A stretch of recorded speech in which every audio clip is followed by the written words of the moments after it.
গোসল যখন ফরজ হয়, পুরুষ কিংবা নারী, বীর্যপাত যখন হয় তো গোসল ফরজ হয়, সেই ফরজ গোসলের ক্ষেত্রে নাকের নরম জায়গায় পানি পৌঁছানো ফরজ। এই বাঙ্গে যে দূর এটারই কোনো এর এর উপর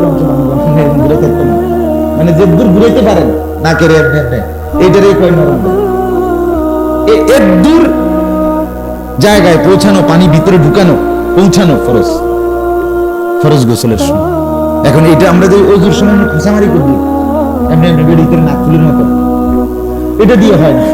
এটা তো ওজুর সুন্নত দেখে আপনি কদ্দুর ঢুকলে সারে, যেহেতু এটা সুন্নত। কিন্তু গোসলের ক্ষেত্রে এটা কি ফরজ, এটা পূর্ণভাবে নাকের এখানে পানি পৌঁছতে হবে। এখানে পানি পৌঁছাইতে হলে হাতের এই কোষের মধ্যে পানি নিয়ে হালকা ভাবে হালকা টান দিতে হবে, একটু টান দিয়ে ঝাঁঝ লাগিয়ে উঠবে পেঁয়াজের মতো। এই এখানে পৌঁছলে গিয়ে তো আপনার ফরজ আদায় হবে, নাহলে হবে না।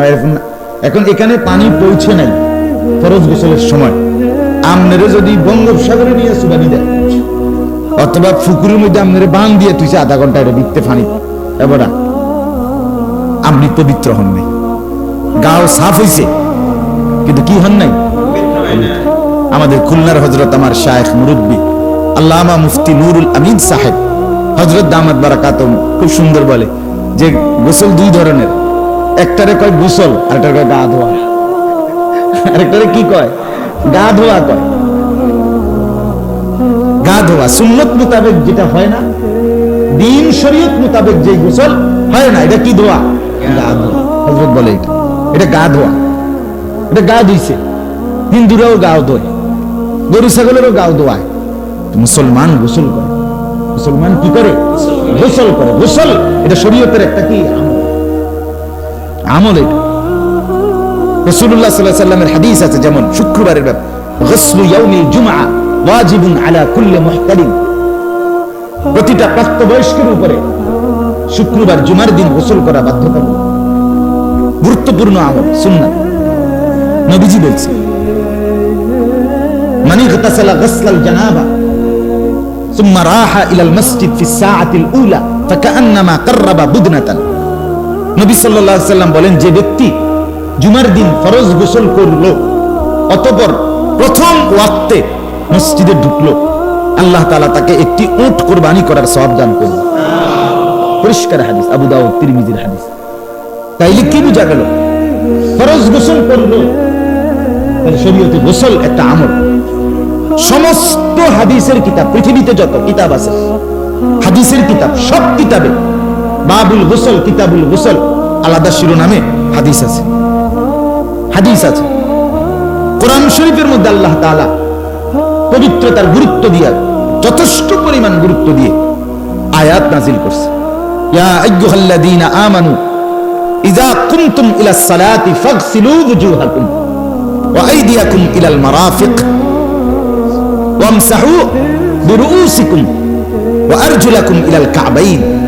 এই যে আল্লাহ বলেন, হে ঈমানদাররা, মুমিনরা, যখন তোমরা নামাজের ইচ্ছা করবে তখন তোমরা গোসল করো, পবিত্রতা অর্জন করো। এখানে গোসল ছোট হইতে পারে ওযু, আবার বড় গোসল হইতে পারে। তাইলে আল্লাহ তাআলা পবিত্রতার গুরুত্ব দিয়েছেন, তাহলে আপনার কি সেটা শেখা দরকার না?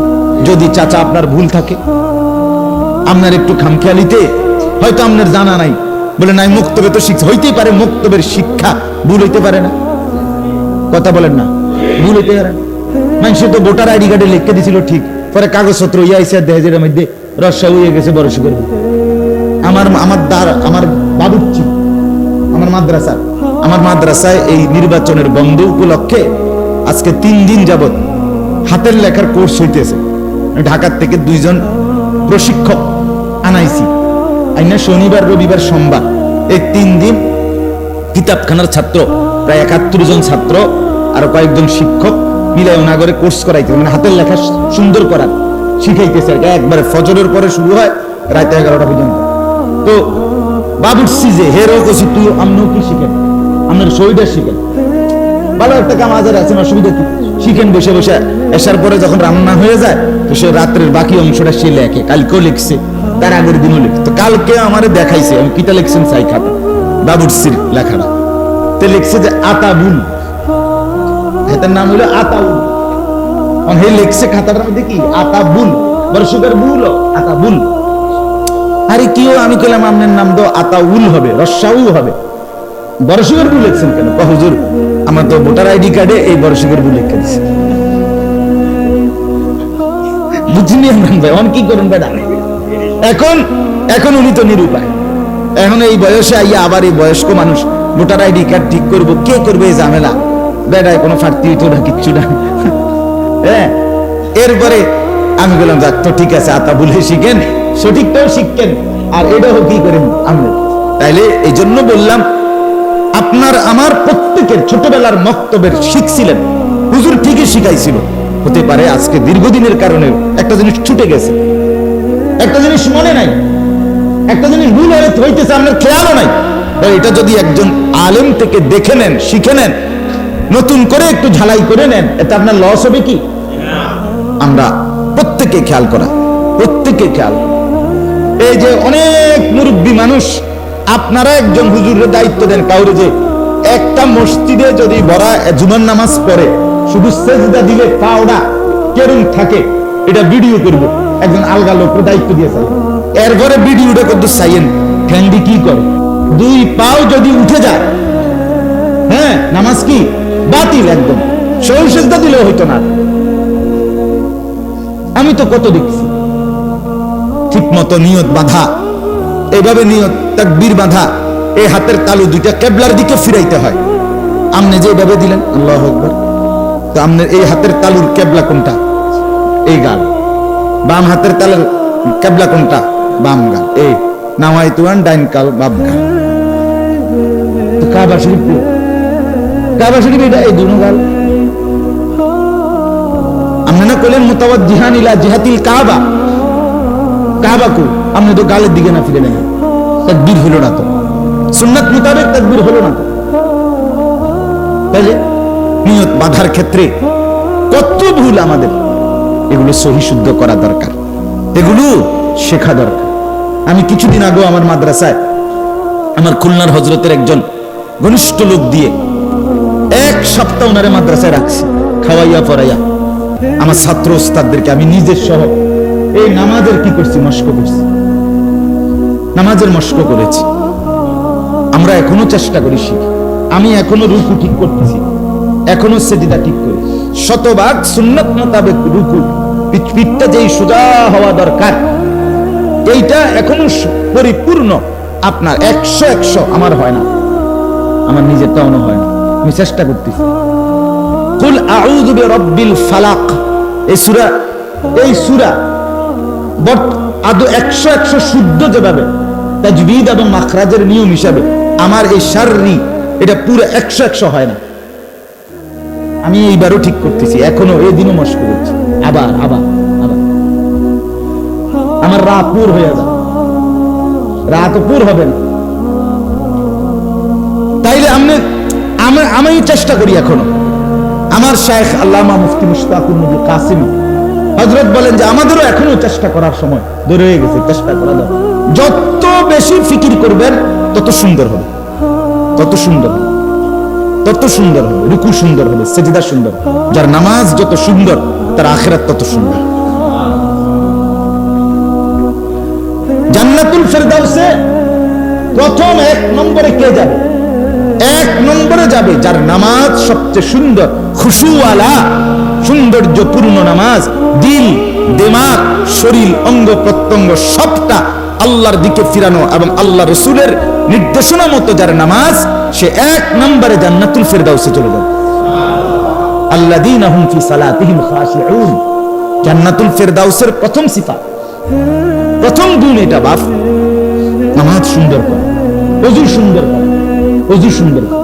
ওযুর মধ্যে এই যে 2 হাত কনুই পর্যন্ত ধৌত করা, 2 হাত কনুই পর্যন্ত ধৌত করা কি ফরজ, ঠিক না? কনুই সহ। এখন সুন্নত কি?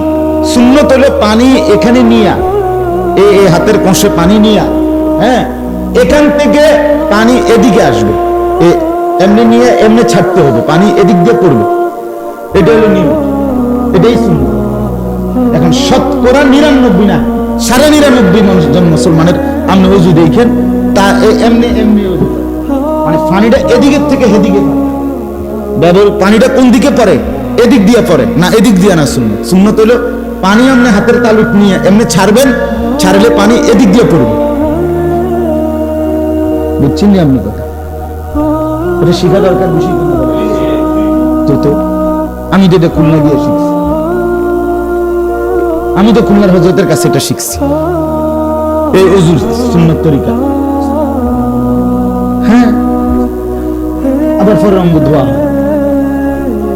তাইলে আপনার আমার দিন সুন্দর হয় না কেন, আমাদের আখলাক সুন্দর হয় না কেন, আমাদের ইবাদত সুন্দর হচ্ছে না? যে নামাজ পড়ে এবারে যে 40 বছর এবারে কেমনে বিড়ি খায় নামাজ এই হওয়াদের যে সিন্নি যেরকম বতর বতর তেরু, বুঝেন না কথাটা? এটা তো খিচুড়ি বানাই দিয়েছে, এটা বিরিয়ানি না। খিচুড়িও তো করে একটা বিজাটা। তো নামাজ যাই হওয়াদের আবার খাচ্ছর তো হওয়াদের নামাজ সুন্দর না, যার ফলে গুনাহ ছাড়ার যে শক্তি। ওষুধে তো এটা আপনার কি কোম্পানির 13 নম্বর কোম্পানির ওষুধ, এই জন্য এটা দিয়ে কাজ হচ্ছে। ওষুধটা 1 নাম্বার না।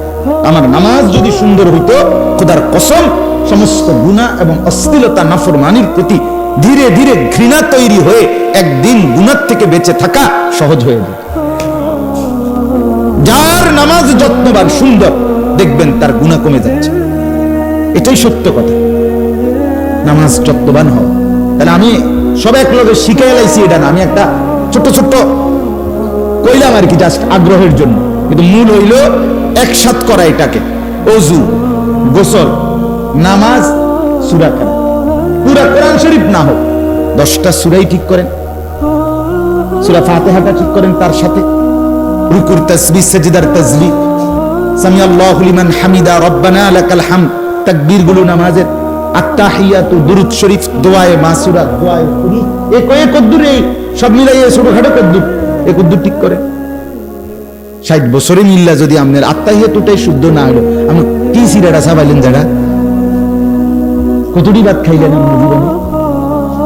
60 বছর লাগাইয়া আপনি দোয়ায়ে কুনুত জিগাইলে দেখবেন। যদি জিগাই না, আমি তো মাঝে মধ্যে দুই একজন রেডি কইয়া শরম দিয়ে না, আমার কয়ডি কইয়া বলে শরম দিতাম না। তা আপনার কি কইয়া শরম দাও? আপনার তো শরমে আইয়ে না। ওনারা যদি একটা ভালো কথা জিগান যে আপনি কদ্দুর দোয়ায়ে কুনুতটা কর, ও হুজুর রেডি জিগাইয়া শরম দিয়ে না, তা আপনার কি জিগাইয়া শরম দিতাম? আমি তো শরমে নাই। আশ্চর্য কথা। এই খামখেয়ালি কথা বললে হবে কি চাচা? এটা আখিরাতে বললে হবে? এটা ফেরেশতাকে আপনি এটা বললে হবে? তো ফেরেশতা ভাই এটা ইতান কি লেগে জিগান?